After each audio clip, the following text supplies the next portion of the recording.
Thank you, General Fani. So I'd like to be able to turn then specifically to the health risk services contract. Just briefly, can you outline what the health risk management services contract tender was essentially for? What services were being procured with this tender? The health risks, this contract has quite a number of layers and services that are required to be delivered by this supplier. They are supposed to screen new employees. They are required to screen existing employees for issues such as ill health, terminations, or medical unfit. They are also required to do any other services that are related to the health of the employee within the South African Police Service as contracted in this contract. There's quite a number of I've just condensed all the services, but it's basically got to do with all the issues related to new sign-ins, all issues related to current employees, all related issues, health issues related to service termination, ill health issues, or any other health risk issues within the South African Police Service. Yes.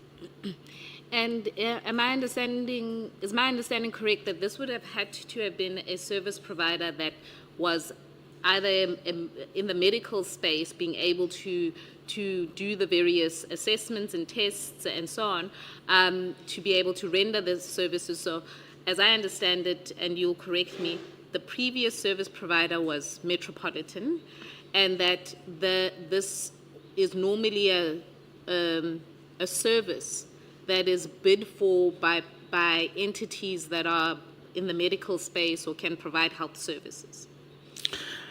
The determination of what would be a qualifying criteria for any supplier to provide goods or services within the South African Police Service is determined by the end users. So the end users in the bid specification have crafted what would qualify a supplier to provide the goods and services. In that bid specification committee, we had end users or end user representatives that operate in that space, and they have crafted that bid specification.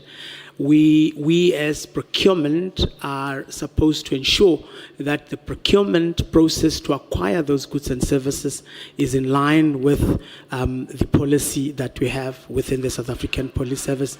And the end user had provided us with the specification, and we published according to that specification. Okay. So just at page 17, paragraph 42, you detail the relevant chronology in relation to how this tender eventually unfolded. So the initiation of the process began on the 8th of November 2023. Is that correct? Yes, for the needs, there may have been other steps prior to that where we write to each other to ask that they submit nominations and submit spec and that, but the actual satisfaction, starting of the satisfaction of the need started on the 8th of November of 2023 with the bid specification process. Okay. And then can you take us over and just take us through the various steps that have been taken? Okay, the high-level steps that also took place in this regards.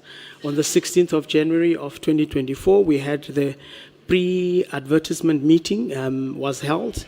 As I have indicated earlier, this is a quality assurance group that assists us with making sure that the bid spec response is accurate and that we would not have unfairly excluded others by virtue of crafting of the spec. The bid on the 31st of January, the bid was published on the SAPS website and e-tender. On the 8th of February, we had a compulsory briefing session. The briefing session is mainly to ensure that the prospective bidders come and ask as many questions as they wish to clarify any matter that they may not have understood, so that we get a responsive bidder at the end of the day. On the 19th of February, the bid was closed. Only 22 bids were received, and Medicare 24 Tshwane district was one of those bids that were received. On Just to pause there, so 22 bids were received. Yes. One of the bids that was received was from Medicare 24 Tshwane District, which is the company that was essentially owned by Mr. Matlala. Correct. Correct. Can you then continue? On the 29th of April of 2024, the bid evaluation committee, having conducted the evaluation process, then prepared a report recommending the appointment of Medicare 24 Tshwane District on May of 2024. So the bid evaluation committee sat and then prepared its report. We are going to go and have a look at the report a little later. But ultimately, following an evaluation process, the bid evaluation committee essentially then recommended to the bid adjudication committee that Medicare 24 Tshwane District must be appointed. Yes. Okay. And so you can take it now from May 2024? May 2024, I believe that the chairperson of the committee, this committee, wrote to the National Commissioner prior to May 2024. The date I don't have, but it should be there in the response by the National Commissioner, okay, where the National Commissioner was asked as to whether Mr. Sunil Belucham, if I'm pronouncing it correctly, apologies if I'm not, from IDEC, had contacted him, asking him about the issues of Medicare 24 Tshwane. The National Commissioner then contacted a functionary or an official in supply chain. General Fani, maybe to assist you, can I ask the committee, can you turn to Annexure MF6?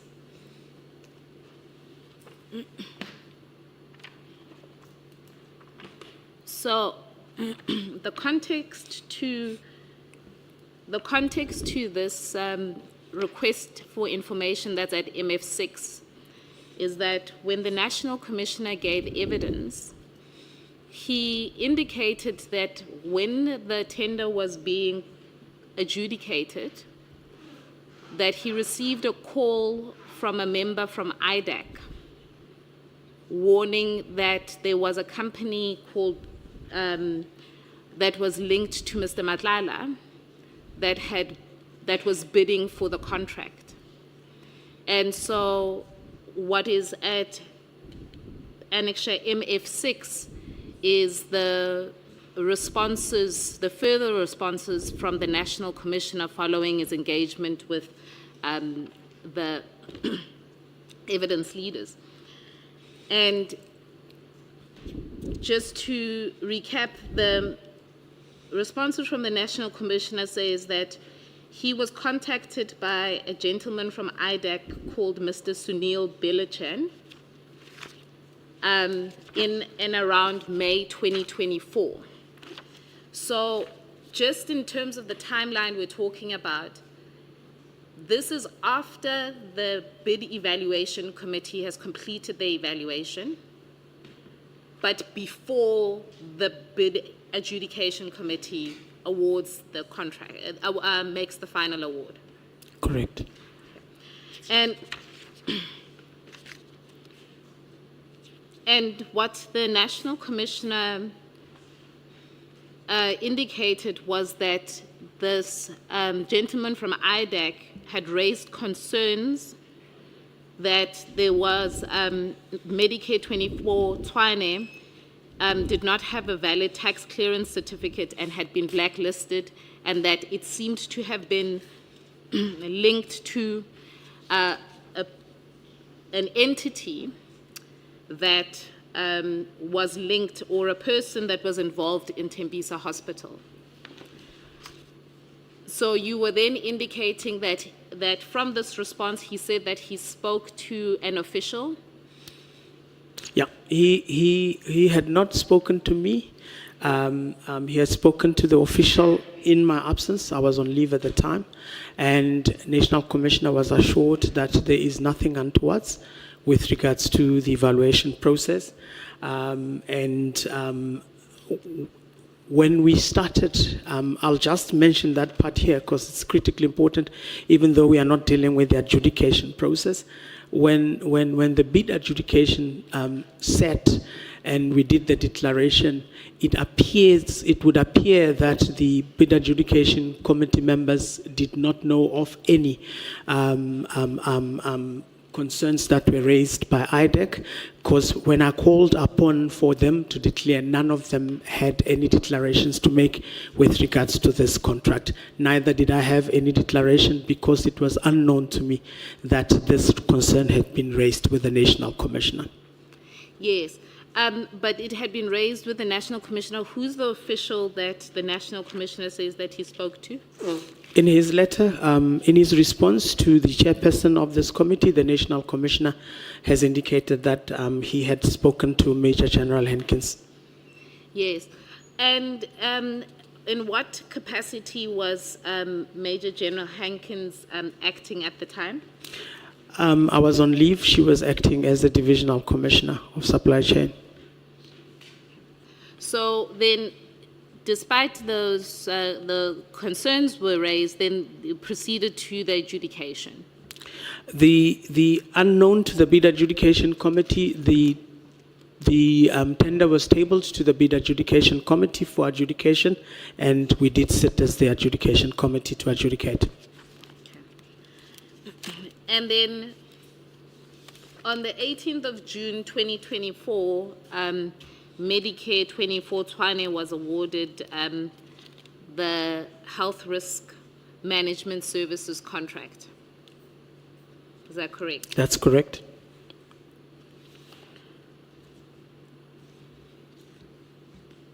So, General Fani, can I now request that we look at the bid evaluation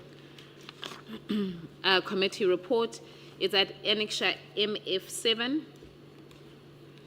Can I get the page? Page 368.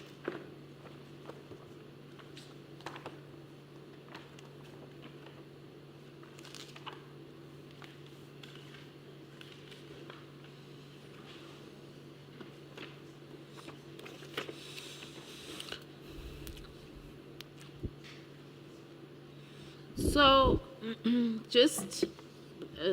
certainly just to clarify, the heading of the document is written Submission Bid Adjudication Committee. Is this the report of the Bid Evaluation Committee? That's the report compiled by the Bid Evaluation Committee for consideration by the Bid Adjudication Committee. Correct. Correct. So even though it's headed Bid Adjudication Committee, we must understand it as the BEC report. Correct. Right. So, just starting at page 370, paragraph 5.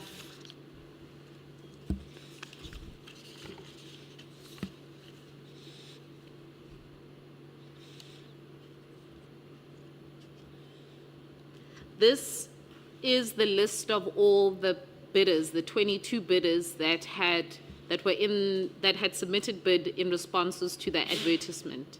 Correct. And Medicare 24 Tshwane, its full name is not written out, is indicated to be bidder number 20. Correct. Can you then take us through what the first phase of the adjudication process was for this contract? The adjudication. The evaluation process. Thank you. I was about to highlight that Yeah. the adjudication does not have phases. The evaluation process, the first phase is the mandatory documentation. So mandatory documentations here would be clearly stipulated, and if none of the bidders submit those mandatory documentation, they would automatically be disqualified. Coupled with that are the issues of bid documents, standard bidding documents, which must also be submitted. If any of the standard bidding documents are missing, the supplier would, or the bidder would also be disqualified from the process. Okay. So essentially, the bid evaluation committee starts out with 22 bids and assesses them for whether the mandatory documents are present. And at page 375, paragraph 8,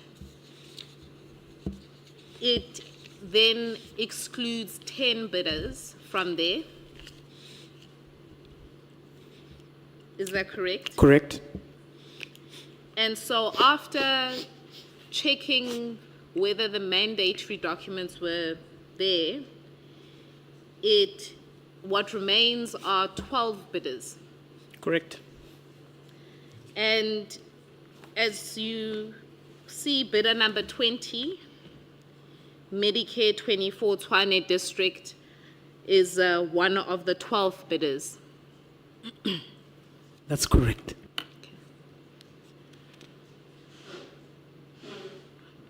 Can you then take us through the next phase? Or let me ask this question. So, is it then your understanding that having excluded the 10 bidders, the 12 that had remained had all the required documentation in order to be able to proceed to the next phase of evaluation?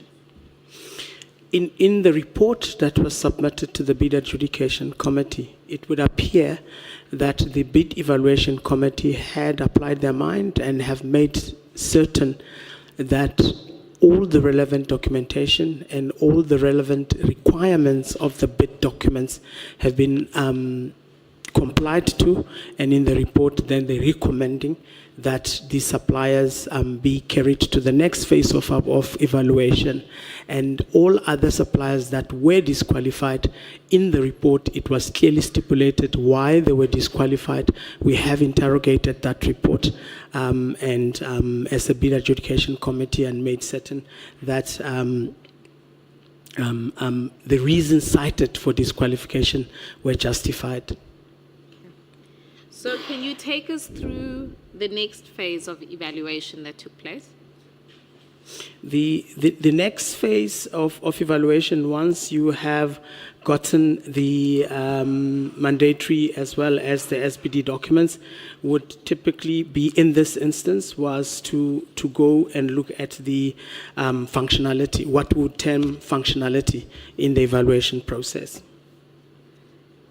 But what does that mean practically?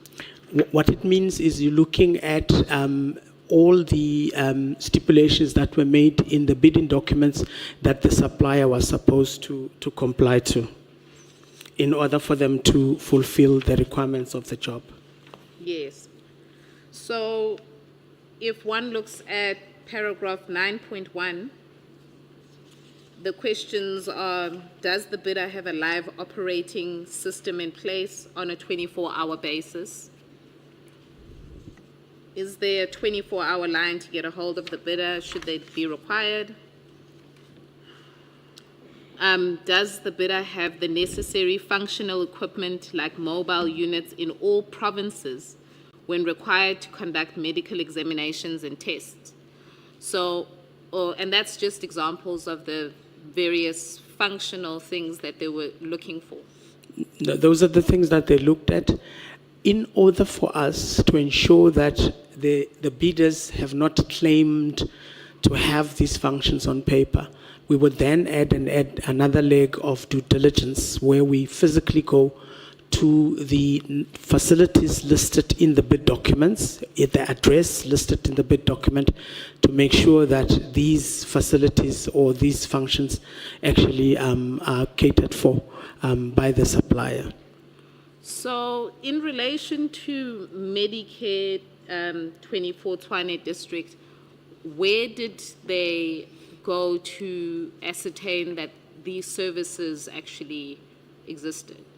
It would appear that they went to the address that has been provided in the bid documents.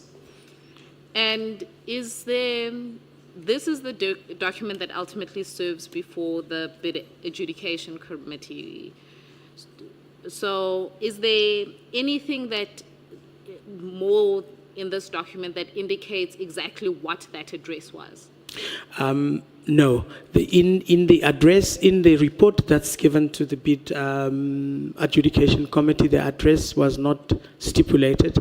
It is an understanding and that we only entertain what is submitted in the bid. So the address was provided in the bid documents, in one of the SBD documents that the bidder has provided. Should there have been a different address that the bid evaluation committee would have to go to, the supplier or the bidder would have had to write to us and indicate, to the bid evaluation committee and indicate a different address to the bid evaluation committee.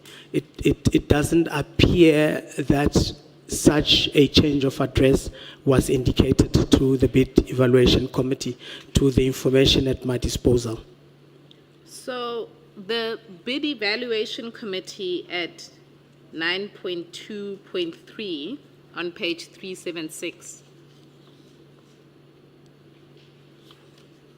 essentially says that it conducted a due diligence at, and amongst others, at Netcare Occupational Health, Carawell Holdings. I'm reading the wrong one. It's actually 9.2 point. Oh, no, yes. 9.2.3.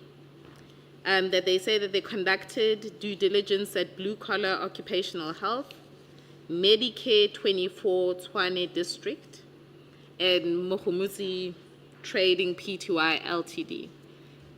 And the report only says that due diligence was conducted. It doesn't indicate whether it was successful, but is that your understanding that they found these services that they were looking for? It is an understanding that if all was in order in terms of the criteria that was set for the evaluation, we would only in the report reflect what was the deviation so that we may understand the deviation, so that in the adjudication phase we may understand the nature of that deviation that was discovered during the evaluation process. And in this instance, all those suppliers where there was or were deviations were highlighted as such, and we have interrogated that list. Okay. And then following that due diligence exercise, there then remain 7 bidders who go into the final phase of evaluation on issues of price. It says price matrix report. Yes. Correct. And the 7 bidders are indicated from page 378, paragraph 10 of that report. Correct. And again, Medicare 24 Tshwane District is included as one of those. Correct.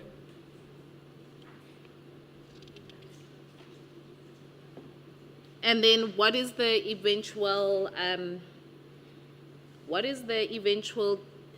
process that is undertaken on the price matrix report? The price matrix report would be populated. It becomes quite a cumbersome document. All the suppliers that made it to price would then be populated on a matrix. A formula would be applied. And then there will be a ranking with regards to, and the BEE scores will also be included. And then there will be a ranking in terms of the supplier with the highest points.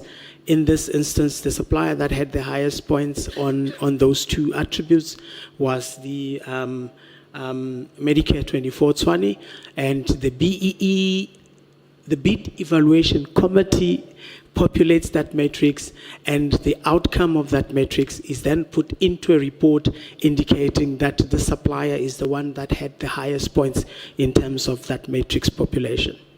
Okay. And so the ultimate recommendation at page 379, paragraph 12 of that report is that from the bid evaluation committee is that the tender or the award be given to Medicare 2420 district. Correct.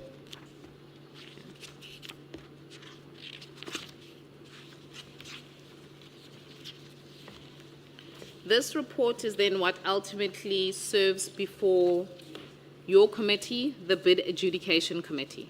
Correct. And it serves before the bid adjudication committee with two annexures, if I understand, if that's correct. Mm-hmm.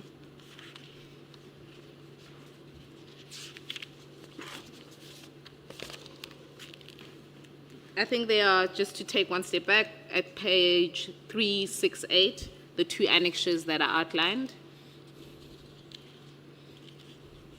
Can you just indicate what they are?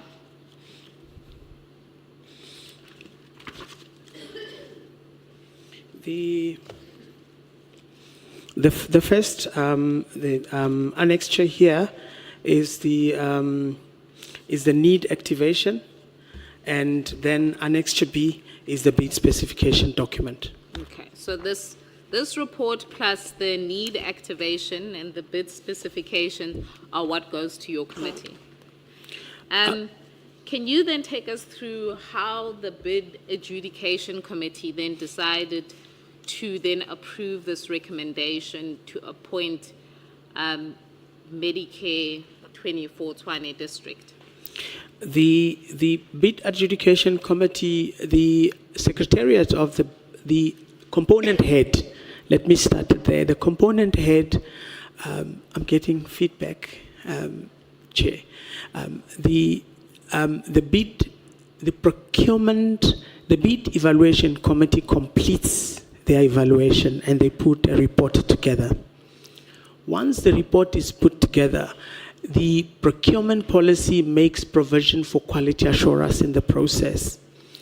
The section head procurement would then go, and there is responsibilities to go and check and validate that the claims that are made in the report are indeed accurate.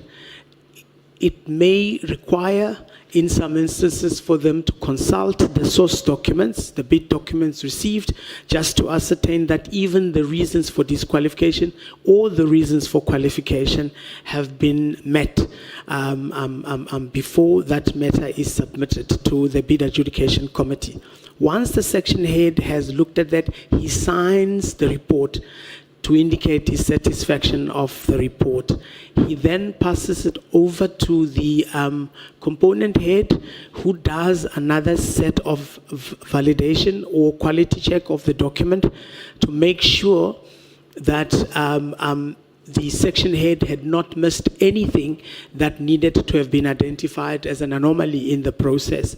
Once the component head is satisfied that everything is in order, he or she will then sign and then table this with the Secretariat for deliberations with the bid adjudication committee. So we do have sets of quality assurance steps that we have in place to make sure that the submission that comes to the bid adjudication committee is not thick and cumbersome, including the source documents, and that the evaluation report is totally independent of all the other attachments that they are there. Typically, what the members of the bid adjudication committee would do is that each member would receive their file with all the documentation required. They would go through the file and make sure that they look at all the aspects that they need to look at. The angle of how each member would look at solely rests on them with regards to what are the things that they would be looking for. But when we do look at the issue, some of the things that we normally would look at is that indeed the needs were identified and there's funds available for this. We're also looking at that the bid specification committee did sit and approved the specification. We also look that the tender was duly advertised, and it was not only advertised at a medium that cannot be accessed by all the suppliers to look at issues of equality, and we also looking at that every reason that was given for the disqualification of the suppliers is indeed in line with the policy and is also in line with the applicable legislation, and that no supplier has been disqualified unfairly. We would then look at any other matter that may be of interest at that time from one tender to another. In this instance, we have looked at in that fashion. When we did have deliberations in the bid adjudication committee, Yes. Each member would then have to highlight what are the issues that they had concerns with, and each member has indicated they were not material at all. We were worried about the time frame of the contract. The time frame of the contract, we were asking why the contract was not done in 5 years, based on the nature, and we did come to a conclusion as the bid adjudication committee that the circumstances in SAPS do change from time to time, and a longer term contract would not be necessarily required.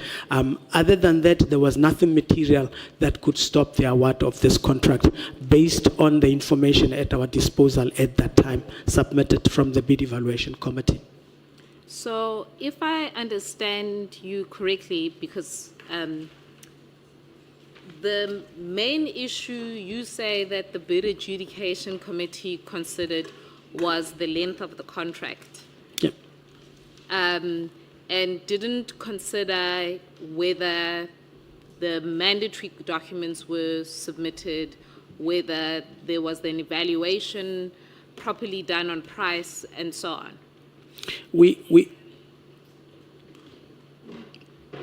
Apologies. We would not discuss things that are already contained in the report, which do not require any clarification. So that information was provided in the report, and we did not have to have any deliberations with regards to that. My role as the chairperson of the committee. Can I proceed, Yes, Chair? you can My role as the chairperson of the bid adjudication committee is to afford each member an opportunity to indicate their decision with regards to the submission. You will pick up in the recording, each member was asked to make a comment with regards to the adjudication, and there is nothing material that came out. All members indicated that they're okay with the submission at their disposal. Okay. Can I take you back to Annexure Bundle, the Annexures Bundle 348?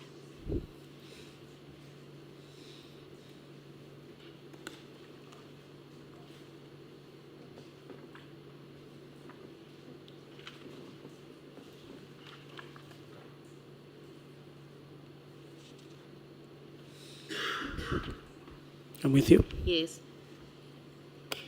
As I understand the bid adjudications committee's functions as set out in this annexure bundle 348, is that the bid adjudication committee is required to ensure that all necessary documents have been submitted. That is one of the requirements of the bid adjudication committee. Correct. I have indicated when I started, if we were to relook at every document that was submitted as part of this bid and look at each document, it will defeat the process of adjudication. The evaluation process needs to look at all the documents, all of them, line by line, and make sure that that work is complete and that they are not disqualifying any supplier unfairly.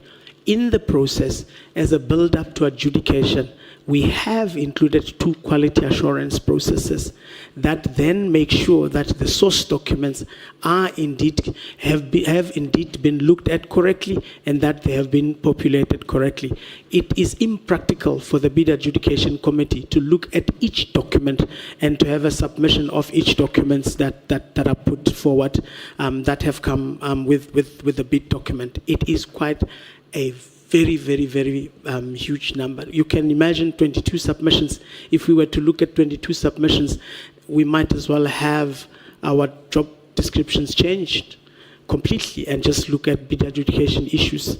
Hence, we have made sure that we've got quality assurance along the way to ensure that we are okay as bid adjudication committee with regards to what is contained in the documentation. However, there has been instances in other documents or tenders that have been adjudicated where we have requested documentation to make sure that indeed the documentation or the information has been populated correctly. It was, in the opinion of the bid adjudication committees at that time when adjudicating this document, that the report was complete. Thank you. Can I... so you indicate now in your evidence that it would be impractical for the bid adjudication committee to look, as it says here, and ensure that the documents are submitted. But in relation to the bidder that you eventually award, shouldn't it at least be able to ensure that that bidder has all the necessary documents submitted? As I have indicated, the report appeared to be complete with regards to how information was compiled and submitted to the bid adjudication committee. And then in just at page 349, in terms of your requirements,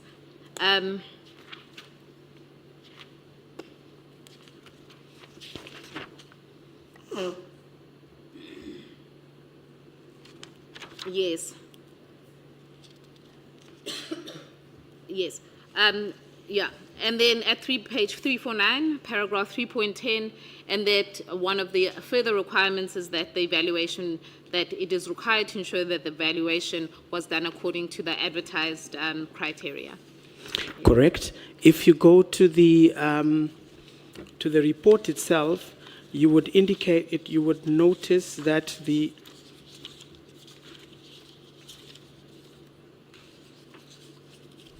just give me a second.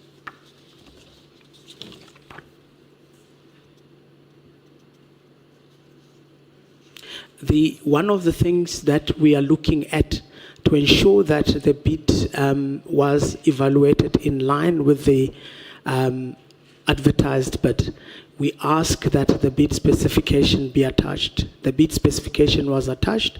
When members of the bid adjudication committee evaluate in their own space, because we provide the files, they look at the advertised bid, they look at whether the criteria that has been indicated for advancement or for exclusion is indeed in line with the bid specification that was issued with the tender. Yes, the bid specification was attached, and we did look into that. We may not have made the statement in our reporting that we looked into that, but that is one of the attributes that we look at. And yes, the bid spec was annexed as Annexure B in the submission, in the evaluation report. Does the bid adjudication committee, is there a report from the bid adjudication committee that outlines what process they undertook when making the final award? We remember the delegation that we've been given as the bid adjudication committee is that we must adjudicate an award. should it have been necessary for us to adjudicate and make recommendations, we would have made the recommendation report to the next level of approval. In this instance, as the bid adjudication committee, there's two source documents that we use as evidence that we looked at the matter that was sent to us for adjudication. We do have a decision matrix or decision sheet that we fill in. You may want to refer to that later as an annexure, but the decision sheet, we would clearly indicate whether we have approved, not approved, or referred back. And we would list the reasons why we did not approve, or we would list the reason why we referred it back on that decision list. Sometimes when we do approve with conditions, and we will clearly stipulate what those conditions are. And we will clearly minute in the minutes of the committee what were the resolutions of the committee, because if we were to detail he said, I said, and he said, and that said, we would probably have cumbersome set of minutes. The resolution of the bid adjudication committee are listed in the minutes. If there are sometimes instances, for instance, this one, where the members of the committee indicated that they approve, and the issue was whether 3 years or 5 years, but that was immaterial because the tender was advertised on 3 years. The discussion around 3 years or 5 years was whether the end user was justified or shouldn't have considered the 5 years, but it was immaterial at the time because the tender was advertised for 3 years, and the adjudication and evaluation and everything else had to revolve around 3 years. So, if I understand, then your evidence is that in respect of this particular tender, there's no report that explains the basis on which the bid adjudication committee awarded approved the award of to Medicare 24 Tshwane. I'm talking about a report that one can look at to see what the reasons were for approving the evaluation. There's no report that exists. The decision matrix is essentially a report. We reduce our decisions for not approving or refer back in that decision matrix. In some instances, like I've indicated, if we need to make stipulations of the conditions for approval, we would do that. In this instance, there were no conditions for approval, and the report clearly indicates that it is approved, and each member of the bid adjudication committee has attached a signature indicating their agreement to what has been listed on that decision matrix or decision sheet. But this decision matrix is not in your bundle. It is there. If you can make it available to the committee, that would be, I'm sure we can do so at the break. Okay, I've made it available to you. I will indicate to you outside the meeting what that is. Okay. We might have it. Are you talking